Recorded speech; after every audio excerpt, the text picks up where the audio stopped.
Arpaio, Maricopa County Sheriff. A-R-P-A-I-O. Wow. Hey, Nobody knows who you are, But Sheriff that's how Joe. that's supposed to be done. there's high turnover in TV. Someone might be new. All right. You talked about the power of the people.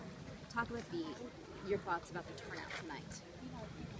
Well, it's very gratifying, especially the victims who lost their pets and all the people who support the pets, the victims. I think that's important. And I still have another twist to this.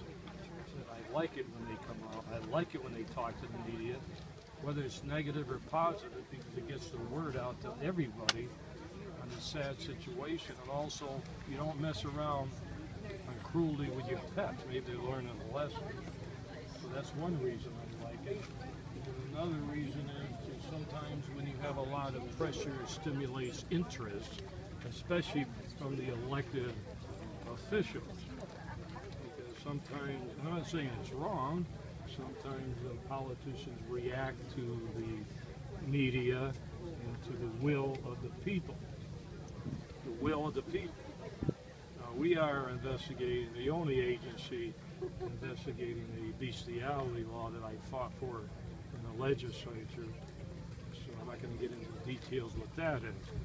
And I'm the guy that's been on TV cooking pork chops, trying to save the pigs from being enclosed. I've been on the cockfighting situation, the bestiality situation. I'm going to fight with this animal cruelty law tougher. I'm tired of technical points where cases are not prosecuted. In this particular case, you know, people want answers yesterday. People want this to be investigated yesterday. But talk about the process of the investigation and getting it right. First of all, I can understand that. It's an emotional situation. I know that they feel that 28 dogs in a small room, but we have to get the evidence. You just can't act on emotion. But I did promise all of them, I think they probably will take my word, that we're going to pursue this to the end. And if it's something that we can't get prosecuted, I'm going to tell them the case, I'm going to tell them the reason why. But we haven't surrendered. There's more work to be done, and I hope they have patience. I understand. You know, I have my feelings, my emotional feelings, but I got to act on the law, and I got to act as an investigator. So we'll work through it, but I feel sorry for the victims that lost their pets. I think 23. One is too many. One. But we have a lot of support, and that's important. We have the support. Well, you obviously had enough evidence to come back here and serve a search warrant earlier this week. Where does the investigation go from here? What can we expect?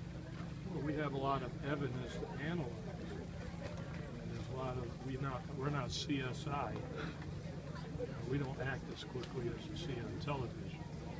We have to make sure we shift through all the evidence, put the case together.